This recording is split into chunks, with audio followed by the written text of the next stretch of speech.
your company is Mind and Soil. All right. Right. So, how did this all start? Yeah. And I'll give you kind of how long do we have, by the way? Because We got whatever. I mean, we got plenty of time. I don't have to be home to watch my kids for another 3 hours, but we're not gonna go that long. But so no, yeah, we yeah, got plenty of totally. time. Yeah. Well, I'll give you kind of the rundown and chime in at any point because it's been a journey to arrive at this point where it's now what I'm pouring all of my time, energy, and increasingly personal savings into. Um, but for me, it really it all started back in 2013. And at that point in my life, I found myself in my first real big heartbreak that kind of hit me like a tidal wave, as I think the first heartbreak that anybody go through does. And so I found myself in this position where going through this heartbreak and just ended up completely riddled and crippled by anxiety, to the point where I effectively wasn't sleeping at night unless I was kind of drinking myself to sleep. And then, work wise, I went from being really high performer at like a super fast growing tech company to just like blankly staring at my screen each and every day, and avoiding all social situations. So it was a really challenging point in my life, and hadn't really felt the intensity of those emotions ever before. And so I remember that on one weekend I went out to my parents' place, and they've been gardeners for a long time. They love the plants, and went out there, went to sleep in the evening, and I had like my phone glued to my hand, like hoping for a call, a message, something along those lines, just tossing and turning back and forth until like the one moment where like you roll over and like when like you can start to feel the light coming in through the window, and you're like, all right, well, the morning time's here. It was like that, but I hadn't slept at all, so I was like, well, here we go. So I went downstairs, made a coffee a little bit later, and as I was making that coffee, my mom, she came over into the kitchen. She says, Jordan, how'd you sleep last night? I was like, I didn't sleep. And she's like paused, kind of slowed down, and she's like, why don't we head out to the garden for a little bit today? And I hadn't gardened at all at this point in my life, so I was just kind of like blindly, sure, I guess so. And so we went out to the garden a couple hours later, and she's like, what, like, let's just build a little bit of a flower bed here. So a little bit of landscape work. And she's like, we're just gonna bring some soil over, then we'll bring those river rocks over, put up a little containing wall, pop the soil in, and that's about it. And so got to work on that and like grabbed the wheelbarrow, filling it up with, these fairly big river rocks, but like really simple, easy tasks to do, not requiring any thinking work, which I think allowed my brain just to kind of like mellow out for a moment. Because after, kind of like 30, 40 minutes of it, I remembered walking down the path towards that flower bed that we were building and just thinking like, oh my God, like I feel like I can breathe for the first time in this whole stretch, where like those clamps that have been on my chest and on my neck, like I thought that they're gone, but they've loosened a bit, where I can take that first deep breath and kind of feel a little bit of like hope and that things are going to be okay. And so at that moment on that day, I was like, I don't know what the heck this gardening thing is, but like I'm sold, like I'm going to be doing it for life. And that was really like where my kind of like love and connection to gardening happened. And it wasn't about produce or anything, but rather the way that it made me feel. So as a pretty powerful story, getting into how you got it. So, but like, so when the company started, how did you start this company? Where did this company come from? Like, so there's your Yeah. passion. Yeah. So what's the link between now? You found your passion, you found this, kind of purpose in gardening. How did that lead to Mind and Soil? Yeah. So then you fast forward from 2013 to 2019, and I had, been running my own little sales consulting business, but I could tell that it was missing like that impact piece. Like I didn't have like that like killer instinct. I want to grow this thing, which for me was like a little bit of a warning sign. And so I started to dedicate one day per week towards kind of like the area of impact that interested and excited me, which was the mental health space. And I think the really like great decision that I made in there as I reflected on it was that my only measure of success on those Fridays when I was kind of exploring into the mental health world was, did this energize me? So when it was 5 p.m., 6 p.m. on a Friday, was I feeling like, oh, I'm glad, kind of the day is done, or that was good, but I'm ready for the weekend? Or was I feeling like, I want to keep going on this until 11 p.m., 1 a.m., 3 Mhm. a.m. And if it was anything other than that, I want to keep going on this, I gave myself permission to like kind of just let it slide.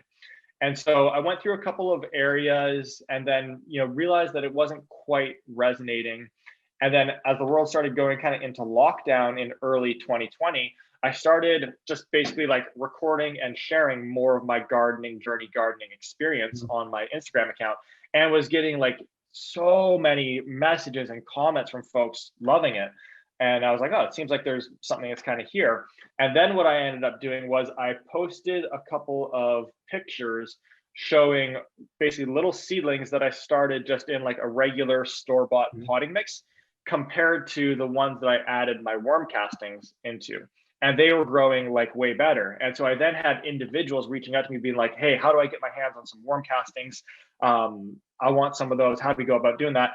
And that was kind of like the moment where everything clicked, where like the Japanese concept of ikigai, where it's like what you love to do, what the world needs, what you're good at, and what you can get paid for at the middle of that is ikigai, or life's purpose. And I was like, all right, this is what I think I'm going to be going towards. And so it's kind of like building out a product line around the things a gardener would need to get their hands dirty, to therefore be introducing them to the mental health benefits that come alongside gardening. And those are kind of like the initial brushstrokes of Mind and Soil, then being born 7 or 8 months later. That's all right. That's an awesome piece. How you went from finding the passion yourself to then stumbling upon it through just sharing your journey. That kind of goes back to the power of social media. People just need to be like, there's so many people out there now saying, look, like, why aren't people just posting about their lives? Because like, you never know where it's going to lead to. Most people are just afraid of, what people might say versus what they're actually going to say when they start just to put themselves out there a little bit. I mean, I think everybody goes to that to a point, but I mean, that's a fantastic way, a fantastic example of about this. You got to put yourself out there. What's going on? What's in your mind? What's just basically what's on your heart in some cases. To put it out there, see what happens. And then Totally. that journey. I mean, because I love like the gardening side of it. I love doing the same thing. I like sharing photos of my kids in my garden because they love going out in the springtime, planting the garden, planting the seeds. All right, we get the seeds. They come get the seeds. Do we have anything? Is there anything growing yet? No, we just put the seeds in the ground an hour ago. So there's 7, 5, and 2. Obviously, the youngest one is not into it all. But so, my question is I've always known like worm castings, decomposed manure and all that kind of stuff. And my grandpa always called it, gold, basically, because Yeah. it does so much. You can definitely see a difference in the way plants grow. So, I don't know this. I never researched it, but before this conversation, one thing I thought was like, how do you get worm castings? Yeah, for sure. So, like worm castings are the byproduct of worms, Mhm. and annuals, they grow really, really well in a bacterial environment. So, if you put something into like just like a slow decomposing compost pile, that's going to be a fungal breakdown process. Mhm. But when you put it into a worm farm, which would be like 5,000 worms, and you put your kitchen scraps in there, they're going to eat through that and plow through it over the course of like about 14 days or so. And so you're ending up with a fully composted product, but in this instance it's been broken down super quickly and coated with all these enzymes and bacteria that are in the digestive tract of the worm, giving you this, for whatever reason, kind of magical, beautiful amendment that your annual plants absolutely love. And so then the process of extracting it, is kind of a little bit laborious, where you got to be sifting through all of it to get all your worms out, put them back into the worm farm, and then your worm castings to be able to get those out into the garden. And that's the thing that I was doing at the beginning, where I was like, the end product is really, really great, but I don't think a lot of people want to be spending a couple Yeah. of hours Yeah. sifting through worm castings. So we take care of all of that so that the end gardener just gets the beautiful bag of this black gold, as you kind of alluded to there.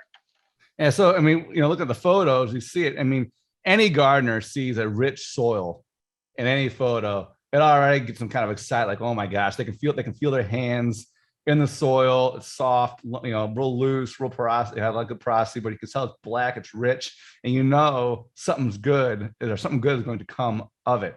I mean, that's when I look at your photos and just like, that's on your main page. It's kind of like I see that, I'm like, oh my gosh, I can feel the cool soil on my hands. I can see the dirt in my fingernails. I can see the lush green plants lining out the raised planter beds that we have. I can look at my kitchen and see this beautiful black composted garden. And just the lushness, because in your photos also that you have on your website too, you see, you have, I think it's spinach or kale or something was in the background of it being your garden, but it's like you can see the beautiful blue-green foliage out of it. Oh, I mean, it definitely, the results definitely speak for themselves. it's wild. This past weekend, I was out of town, and it's the first time in I don't know how long that I had like a tomato that wasn't grown in my garden, that was just bought at like the supermarket kind of thing. I was like, oh my gosh, like this is awful. Like, it just does not taste nearly the same way as the things coming from the garden. And so it's cool. Like all the pictures that you see there, those are all of my backyard and my garden here. And the only things that I put in my garden are the things that we then sell to our customers. So it's kind of been like this really cool, like the proof is in the pudding. If you want to come and take a look at the garden, or if you want to see the pictures, like this is all using the amendments that we sell. And so I think that's where a lot of people miss is, a lot of people just look at topsoil as, oh, look, I've got topsoil. Well, I mean, that's a great start. It's like a foundation, but a lot of times people aren't soil testing, or, even if you don't want to go through the trial of soil testing, waiting for results and stuff, any organic soil amendment you put into the ground, I mean, for all intents and purposes, and probably 99% of the cases, you're going to be adding nutrients to the soil, or in a lot of cases, trace nutrients, trace minerals that soils otherwise are missing in a lot of cases. And if you're living in any developed, any of these, I call them production houses, where they might have, option A, B, and C, whether it's, from the 250s all the way up to the 900s, I watch these developments, and they're developing these houses and building them in this red clay rock soil. And I'm watching them landscape in this clay rock before they put the sod down. And so it's like kind of like seeing like what's behind the walls, but I see before they put the sod down. I was like, oh my gosh, what are they doing? And then I see people proceed to try to put a little 6-inch raised planter bed on top of it. I'm like, man, if they just and it's just because a lot of times people just don't know. They just don't know. And I think if they just put a little bit more effort in where they need to put a little bit more effort, the long run of it is going to be is they can get so much more out of it. Of what they're doing. They're not, something that's only 6 inches on top of red clay is only going to last so long. So totally. And like, what a beautiful way of going about it, by getting more and more organic matter into those beds, in the form of, say, compost, where it's like that's one of the most sustainable amendments to be putting into your beds, given that it's just purely pulling from the waste cycle, and then has absolutely amazing fertility for your plants. So what have you seen? So you say you're getting a lot of messages back from some of the people that have been watching your social media or interacting with your brand or your product. I mean, I guess that's kind of an interesting thing is like, you've got this brand now, and I know, our company is 68 years old, but now I'm kind of like, look, it's more than a family company. It's actually a brand. But what you've done is basically you've started with a brand.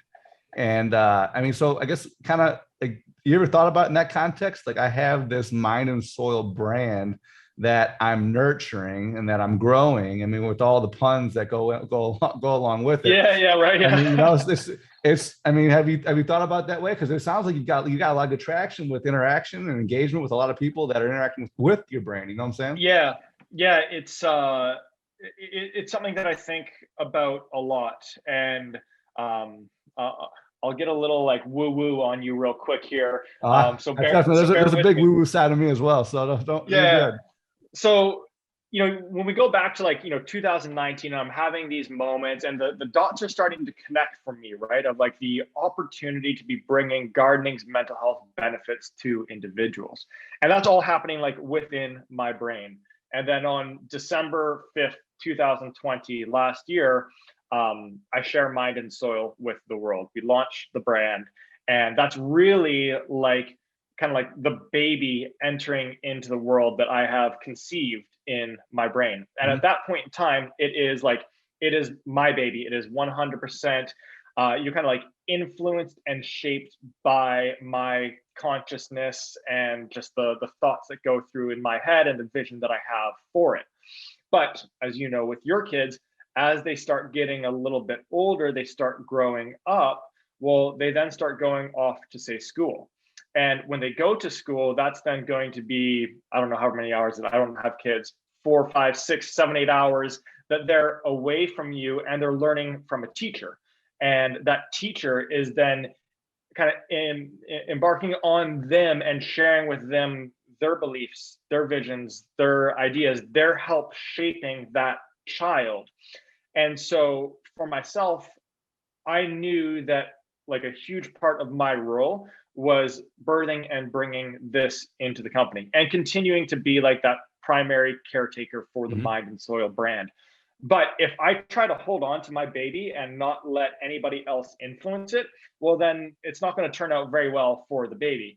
I need it to be interacting with other individuals. So the important part for me is that then when we bring in customers, when I bring in employees, it's that they share that same vision for what we want this entity to become, which is introducing 1 million individuals to gardening's mental health benefits. And so by putting such a focus on that, that look, if we're going to interact and if we're going to have you lending a hand on the business, like that alignment on the vision is absolutely paramount. And by doing that, we've been able to move at an even faster pace and with way less friction, because we're all trying to build this entity into the best possible thing that it can be, rather than me trying to like stranglehold it. And that's, in essence, you're letting the market be the teacher. It's, yeah, like, and even more so than that, it's the, because the, you know, if I was approaching it from a market perspective and the measure of success was, say, top line revenue, then there could be, you know, different paths that we would be going down.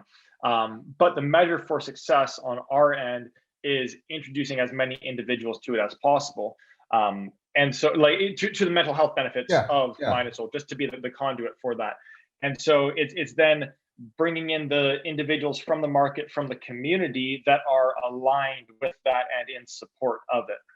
Have you ever looked up benefits of plants through Texas A&M by chance? I'm not sure if I've looked up or read that specific research, but I know Texas A&M has an amazing agricultural program. Yes. But I'd love to hear do you know what who Charlie Hall is by chance? The name's familiar. So he's an he's an economist, and he's also he grew up in a garden center. That was his background, but then he has I don't know what degree or what his specialty in plants, but he works with a couple of professors. They put this study together called the Environmental Health and Economic Well-Being of Plants.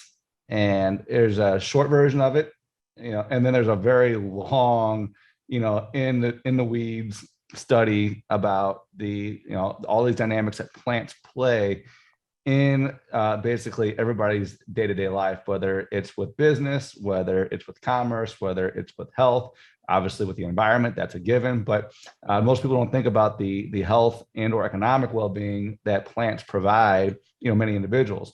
Talk about like, you know, there's a lot of emphasis on design in the healthcare world now, with a bunch of big open windows, a lot of natural light, a lot of views to parks, a lot of these campuses and these hospitals now, we work on a lot of them, they're going more park-like, because they know, they can see that the studies are there's less time in the hospital and less repeat visits to a hospital when they have views like this in their day-to-day life. Same thing when it goes to work or when it goes to school, all these kinds of things. And I remember all the grade schools I went to and all like the very limited windows they had. I'm like, yeah, that's probably why I was a poor student, not really, but you know, I'm going to use that. Totally. Yeah. No, the like, I think the disconnection from nature is definitely concerning, and the reconnection to nature and incorporating more and more of nature into all facets of our life is incredibly, incredibly healthy. And I'm a huge kind of proponent of it myself.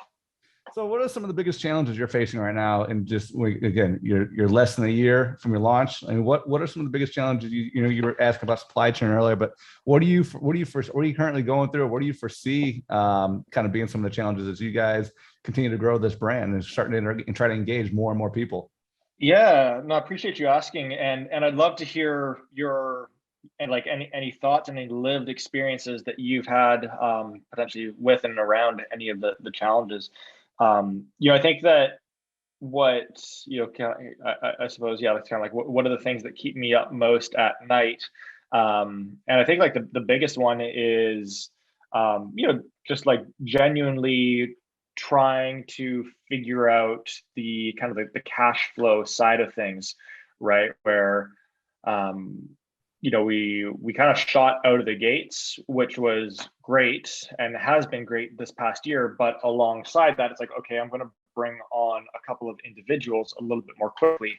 And so now our cash burn would be in excess of our revenue and profit, but doing so in an intentional manner because we're looking to grow at a faster pace than if I was doing all of the packaging, all of the sifting myself.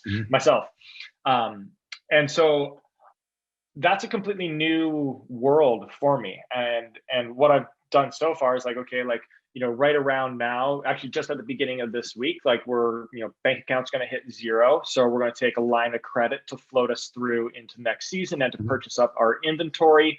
And then it's going to hopefully be that we, come out from that, cover off all of our bills, and are able to then be operating off of the line of credit and purely off of the revenue and profits from the business. But I don't know if that's the right way to be going about it, or if there's things that I should be taking into consideration in and around it. So it's kind of like operating off of a hunch, but not entirely sure. Yeah. So I mean, it's hard for any person because you can probably talk to like 5 consultants. They're all going to tell you something along the same lines and probably give you a different direction to take. At the end of the day, I mean, you started something from your gut instinct that this was good. You talked about all the different connections. It's something that the world needed, something you love to do, something people are willing to pay for. And the first always out of intentionality, I talked about this, I think it was on my last podcast in the Rooted Vision, was, everybody always wants to do the right thing and, believes they're doing the right thing, but they don't they aren't really conscious about how they're doing the right thing. They're doing the right thing, but not conscious about it. And so like every move that you make, I mean, you're starting off like most people start off. Like they have nothing. And so they're putting everything into it to get it going. And most businesses, 3, 4, 5 years aren't making a lot of money. There's a lot of entrepreneurs out there that talk about, look, for the first 10 years, they didn't make, more than $45,000 a year or whatever it was, because, they're trying to get the business going. It was all about the business before, not what they can take, but what they could put into it. And then once that brand goes, in today's world, it's so much faster than it was 15, 20 years, even just 5 years ago. It's so much faster to be able to get it with all the social media and all the platforms. If you've got a product and people can see the authenticity of it, that's what people are hungry for right now. And like I said, your website screams authenticity. Your story, just talking to you just the last 20 or 30 minutes we've been talking, I mean, there's a lot of authenticity to it. You've got authentic questions. You've got the authentic problems. You've got everybody deals with when they're starting up something. And you've got a story, a why, a purpose, not just what your passion is, but also that business that was born out of that passion. I mean, if you keep playing on that, the aspect of your brand, like people are going to come running to it. And it is going to be a Katie bar the door, hold on to your hat, because it's going to, the demand will be there. And obviously you always want more demand than you have supply. But, as you're going in the wintertime, dealing with that weight, I mean, it's always, in our minds figuring, okay, well, we're going to a slow season. Where do people need to be thinking of right now when it comes to gardening? And which it sounds like you're already looking at. You talked about the example with the garlic. With myself right now in our business, I'm looking, okay, we're going to have snow falling soon. Our business obviously is a lot different than what you got going on, but we're going to have snow coming, which you can't count on snow. But we're also looking, okay, well, what services and what kind of projects Can we, put in still in this sloppy, wet, cold in the middle, of winter? And then with our retail, we're out in the middle of nowhere and nobody wants to drive on these roads. So how can we get creative in our business? And how can we recreate what we've already established and recreate in a way that has the old that people are familiar with, but has new that has that interest to it? And it's a constant recreation because so right now in today's world, people want different, people want it now.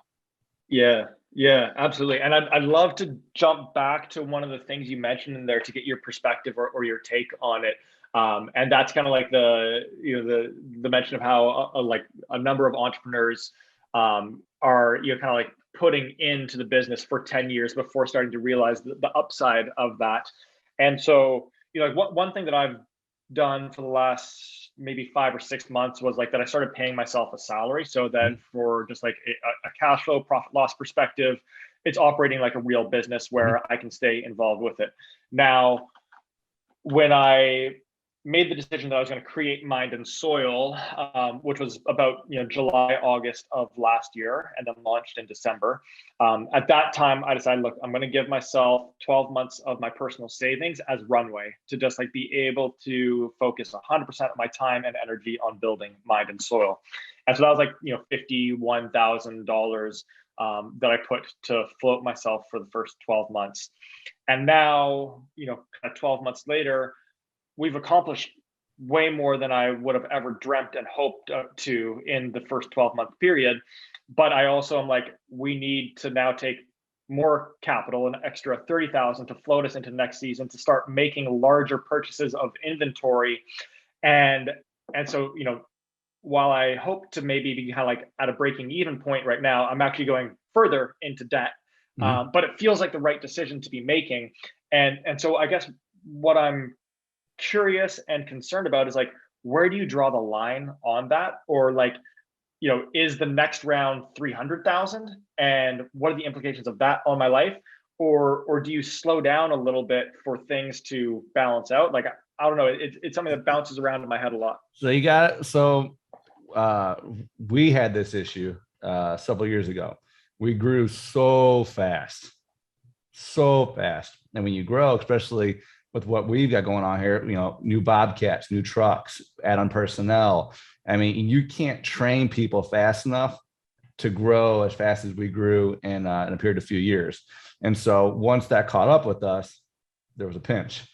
And so it's always being able that when you're growing, because right now, like, I always think it's like, man, you know what? I mean, because we've built an awesome, my grandfather, my aunt, my father, I mean, built an amazing brand business, everything else. And I'm very fortunate, very grateful to be able to be in the position I am to be able to take things over. But, I always think, well, if I had to start over, what would I do differently, from that case? And that's always obviously a big what if, but processes, write down everything, why you do it the way you do it, how to do it. And then stretch yourself until you need to bring on that person. Because if you bring them on just because you think you need them, when you get to a period that's slow or it's off season, it's hard to keep that person busy, engaged. Well, then you run a big risk of putting a lot of resources into them. You have a higher risk of them then leaving for something more stable. And so it's figuring out how can you do more in the time that you have. And if you find your time being stuck an hour here with marketing or with managing a CRM or whatever the case it is, I mean, can that be farmed out to like a VA that you trust, where it might cost $50, $60 an hour, but what's it going to cost you to actually employ somebody at that point in time? And then when it comes to like the harvesting the castings and, doing some of like the in-person content. Well, can you find a person that can do both? They don't have to be a professional with the phone today, man. That's great, but let them put it on social media, give them access to kind of put on social media, allow them to do some of the harvesting, allow them to maybe be something, maybe if they're a personal person, let them do some of the speaking to it with you and kind of have that shared personality to the brand. I mean, it just adds more context to it. Just a matter of how can you utilize. I'm always looking for my guys like, hey, I need you guys. I did a whole with all my my Hispanic guys. I had a whiteboard out. I drew on there the App Store symbol and then the Instagram symbol. And I said, go to the App Store, download this app, And I listed all the accounts I want them to follow, other craftsmen in our industry, our own accounts, obviously, just so if they see something they built, share it, like it, talk about it, have some freedom to it. Cause this is, and as much as it's, obviously ownership of the company is one thing, but the brand ownership, they need to feel a part of that because they're creating some of the stuff, and the people that are working with you, and eventually when you hire them, they're creating this brand that's bringing to people an opportunity to address mental health or other kind of things that are going on. Who knows? It might just be enough to where, like in my personal life, like having guarded my kids and guarding with my dad, these memories of him sitting me on this old rusty tiller. He would just go when I was like 4 or 5 years old. Like that's forever. And your product is something that can enhance that experience, because that moment they created, that kid on the tiller with the dad pushing the tiller, all of a sudden allowed that soil to become, able to take in your product that then is going to have the result of this lush, beautiful garden that they get to eat and taste, and so much more flavorful than they can go into just the generic store and consume that way. And so it's all in how that brand is just put out to the market. I've tangented a lot, but it goes back to you have to stretch your resources, grow responsibly, and as you grow, don't overlook anything. Write the details down. Make sure you bullet point everything. Document as you grow, because when you grow so large, you have so many moving parts. It's hard to go back and do it, and then you're allowing other people that don't have that heart, that mind, that connection to the start of that brand, that tap root of the brand, that they're going to put the details, maybe a different perspective that you might agree with, but it's not that true purpose, heartfelt purpose that you can feel behind it. And everything starts with that.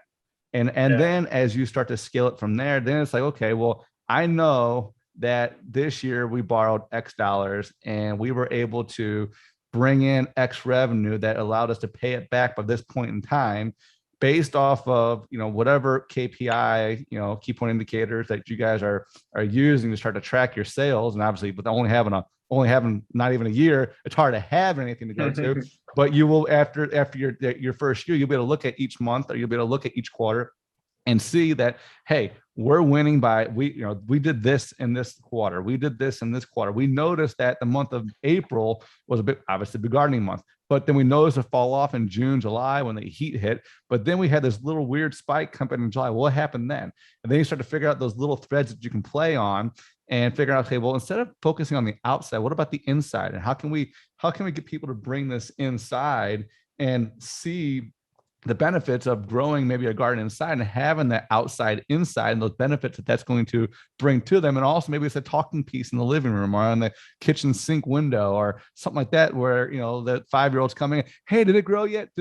Like those kind of little moments connect with people, because they connect with me on a personal level. I'm only 35, but like those are meaningful to me because I have a 5-year-old, and I love those questions that I get. And I was like, that's kind of cool, because we have succulents on our window. So I was like, well, when's it going to grow? When's it going to do this? So it's that unhindered, unbridled curiosity, Totally.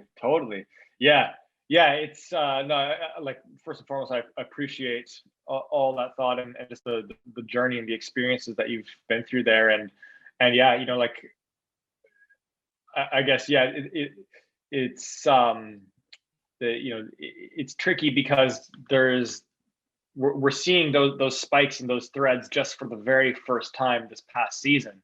And so for myself, it's kind of like, is that going to be there next year, or is that going to be gone, or was that just like a flash in the pan because we don't have anything historical to go off of? And so it's kind of finding that balance between, people are going to be gardening every season, like that's a sure bet. And drawing some confidence from that. The other thing is, for you is, you might want to think about reaching out to some interior designers, because they work with a lot of the customers that like that, that maybe I don't call it cottagey, kind of the wrong terminology, but they kind of see that look when you look in the Better Homes and Gardens magazine look, where they look out over what's a nice white house, and the porch you look over, it might be the split rail fence, and then on the split rail fence is this perfectly manicured raised garden beds with gravel walkways in between it all. Well, place your having your product placed in that kind of setting, a photo is really going to resonate with a lot of people to get the most out, because people want to offer their clients the best. They don't want to offer them average. What's the best of everything? And they want to think about all the best details. Well, when you have a garden, what's the first thing people should think about? They think about the plants and then the soil, or the soil and the water, the parts of it. Everybody thinks about it when they get into, everybody, it's just kind of here's a weird, I guess, popular thing where now everybody's getting into the cannabis business. Well, everybody thinks, oh, cannabis. Well, okay. Well, what's all the things that support a good plant, a good product? It's the soil, it's the water, it's the air, it's the light, it's all the things that go into it that actually make it. And so again, it's all about that product placement. Yeah, totally. Yeah, we've one thing I've always kind of thought about with our products is like they need to be something that's like what I call like home proud, where like you'd be proud for somebody to see that on your shelf or on your front porch or something along those lines, and be able to talk and to speak to it. And something catches because, well, wait, what is that? Worm casting? Is that what I think it is? Well, and then kind of goes into the whole story behind what it does, and having some fun with it. It's like, yes, this is worm poop, but it does this, and this, and you want nutrition for that most soil is missing, the trace, and you're talking about trace minerals and those kind of things, and that resonates with more people nowadays, because health and wellness is everything. People want to live longer, people want to live better, people want to live healthier, especially with what all the stuff going on in the last 2 years. So health is a big deal. Getting healthy is the first fight toward all the stuff. Yeah, totally. Yeah. And there's a lot of folks that like at first glance are like, wait, it's what from worms? And then they see it and they're like, oh my gosh, this is beautiful. I mean, the case studies there, here's topsoil, here's store-bought, compost, and here's what our worm castings do. It's self-explanatory. And there's so many other liquids that we've seen out there. Have you ever experimented with like liquefying it to where it's like a liquid application? We started going down the path of compost teas this past year. So taking it plus some amendments and compost and brewing it for a 36-hour period with molasses in there for food source or energy source for the microbes. But in the tests that we were running, we weren't seeing like a more significant bump in how those plants were performing than just using it and applying it at the base of each of the plants, either at the point of transplanting or as a top dressing. So it was something that I was like curious to explore into, but didn't see the initial results that would have warranted for me like putting the energy and resources towards building that into a product line. But it could be something that is revisited later on. Something that I was thinking about is, because it's obviously it's a very safe product to handle and everything else, but there's an irrigation systems for a lot of these homes. You can actually get these injection systems in them, and so you could actually run it through. I mean, I can only imagine doing if you got a potent compost tea to overlay it on a fescue or bluegrass, and just to see what kind of lushness you would get out of it. I mean, we're in a lot of cases, like some of the yards that we work with, we always recommend, look, we're not laying this on clay. We got to put at least an inch or two of topsoil down for it to root into. But then you just overlay it, saturate it with some of this, with that compost tea, like you're talking about the cast. Oh my gosh.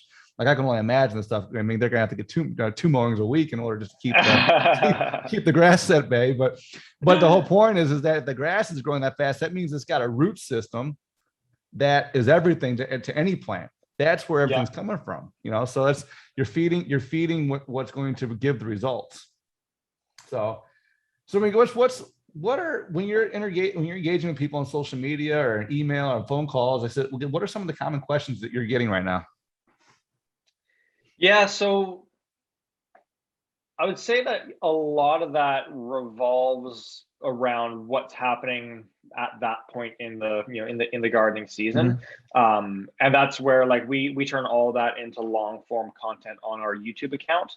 And so let's say over the course of the last 6 weeks or so, that was all around like garlic and like how do you go about growing garlic, when do you plant garlic, what do you need to be doing, how much do you water garlic. And so we put together like a 4-part YouTube series on how to grow garlic, that kind of walks an individual through it. And then we'll get the occasional question that comes through in the comments there. And then what we're leading into now is like kind of like, how do you close off your garden for the winter? So how do you put it to rest, put it to sleep, to start rejuvenating over the course of the late fall, winter, and early spring before we start to wake it up for the plantings. And then, as we get into the next season, that's when you start getting into like, what are we doing from a garden planting perspective? What do we need to be doing with spacing? What about succession planting and companion planting? And those are all pieces that we do like online happy hours around, and then also like just kind of like on-demand YouTube content. So I love questions because they serve as the basis for being able to build really awesome pieces of content. And questions, yeah. I'm at when I go into if I ever do a talk, I just did a presentation on like landscape trends. It's like I started to look. This is gonna be so much better if you guys just get engaged and ask me questions. We've got a lot of great photos, got a lot of great projects, got a lot of great backstories. Because I like talking about the relationships behind the landscape. And in some of my cases, and for you, it's probably the same way. You like talk about the relationships I created from people saying, "Oh my gosh, I saw your story. And I was kind of in a similar situation, and I saw that it encouraged me to go out and just gardening. I tell you what, I've never turned back." I mean, those are kind of relationships that, that's what I keep going back to the brand, but that's what everything is all about. That you do is how do you touch people. And I saw you had a vision on there of I think it was a million people, getting them into gardening or getting them engaged in gardening for the mental health benefits of gardening. That's right. Yeah. That's kind of like the core mission and vision of the business, that we kind of make all of our decision making around. That's awesome. And having that big lofty goal, that BHAG, if you will.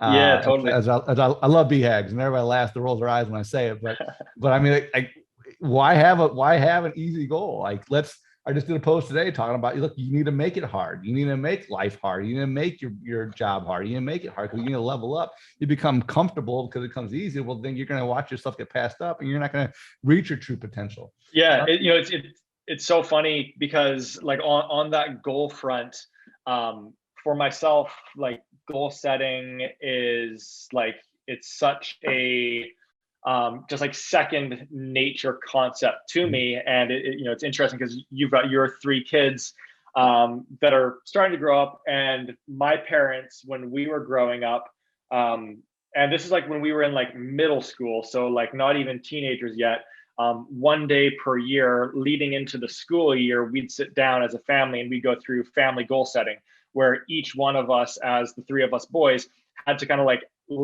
outline what our goals were for the upcoming season, or sorry, the upcoming year. We were all like really big into sports. So at that point in time, it was all around like, oh, I want to be able to touch the bottom of the basketball net, or I want to make this all-star team, or I want to be ranked at this level amongst certain players, or win this championship in track and field. But by doing that goal setting so early on in our lives, it's now like completely just instilled in the way that I think each one of us approach life.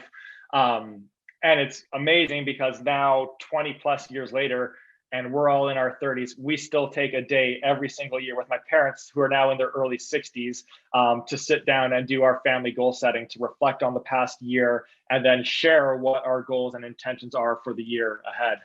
So here's a good perspective. What do your parents think of your business? I think right now they're the number one customer. Hey, you know what? So, best place to start is family and friends.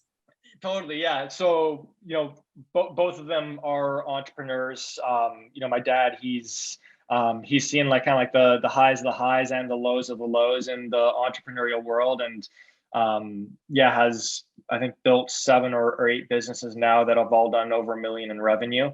And my mom's built a really kind of just exceptional and prestige around her as a consultant on the organizational development side. So entrepreneurship, it isn't a foreign concept. It's kind of what I grew up seeing and knowing and observing amongst them.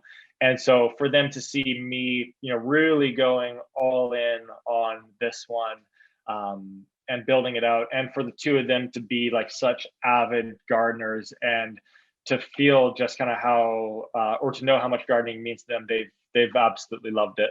And that's awesome. That's awesome. That's got, it always feels good when you've got that like just that base support, especially that close to, not close to home, pun intended, but it's just, there's something about it because it gives you that confidence when everything else around you might be saying otherwise. It's like, okay, look, it can be done. A million people do this. A million people start businesses every day. But how do I do it in a way that is meaningful? And you've got the intent lined out. It's not just, oh, here's this, I'm gonna make some money. It's no, this is what I want to do. A million people, this is the goal. Every decision is just decided around that vision. Is it moving towards that, or is it not? Does it detract or does it not? I mean, obviously you still gotta eat, you still gotta live and all that kind of stuff, but like at the end of the day, what are you doing? So that's Totally. Yeah. And like, as we've gone through this first year, I think as a business, a lot of what I had experienced when I was working in like the technology world was like product market fit. And in my first year of business here, what I actually think comes before that is like, do you have mission market fit? So does like the market care about your mission? And for us, that's introducing 1 million individuals to gardening's mental health benefits. And that's resonated massively with the market. And so now the question from a business perspective becomes like, okay, what is the product market fit that goes alongside that? But that mission is going to endure way more than whatever the product set could be for a 1 year or 3 year or a 5 year window. So having that mission market fit feel like it's resonating so hardly is or so hard is like just incredibly comforting, knowing that's something that's going to go on for years and years to come. So do you have any thoughts on any kind of product expansion and something else, or right now you're just sticking with the core and focusing on that right now moving forward? Yeah, so for right now, I would define the product strategy on our end as being like the physical gardening products that gardeners would need in the sub 10-pound category. So things that we can ship all across Canada and hopefully sooner rather than later across North America. And so that's like our physical product strategy. And then the next area is kind of like, what's our online present or like offering going to be? And I envision and think that will be something that is kind of like at the intersection of education and community. So how do we like literally handhold individuals that are looking to garden for the very first time all through the season? And they can be anywhere, kind of throughout Canada, US, but how do we support them from an online perspective? And then later on down the road, kind of like 5+ years out, I imagine that we'll get into kind of like more like the land and property space where we'll have places that individuals will be able to go to disconnect from the hustle, bustle, madness, wildness, overwhelm of life, and just rest and recharge, get into nature, get their hands dirty, and really feel it firsthand. That's awesome. So you've got in your head where you want to go. I mean, I'm the same way. Like I know what's capable, I know what's possible, and I know there's things that seem impossible that will become possible. So I'm excited about being able to see those possibilities as well. So it's a fun journey. It's Totally got a lot of ups and downs, but man, I know everything that I've ever dealt with struggle wise has made me better. I can look back at every little thing that I've struggled with and be like, yep, 100%. Totally. That led to this, and which led to this, which led to this. Sometimes it was the projects I didn't get were the biggest blessings, and all those kind of things. Yeah, absolutely. And so, go ahead. I was going to close it up, but you finish that thought.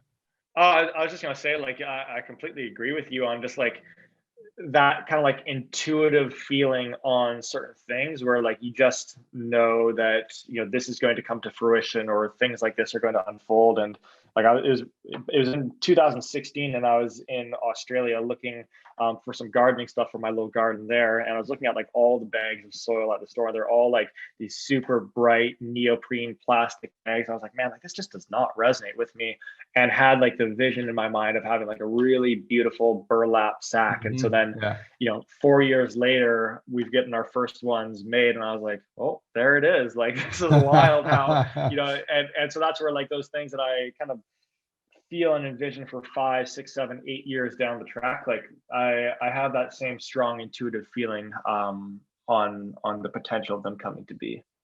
That's awesome. So where can people find you? Yeah, absolutely. So the two best places to find us, the things that we're doing, the ways that we're helping people get into gardening is on Instagram, and it's just at Mind and Soil.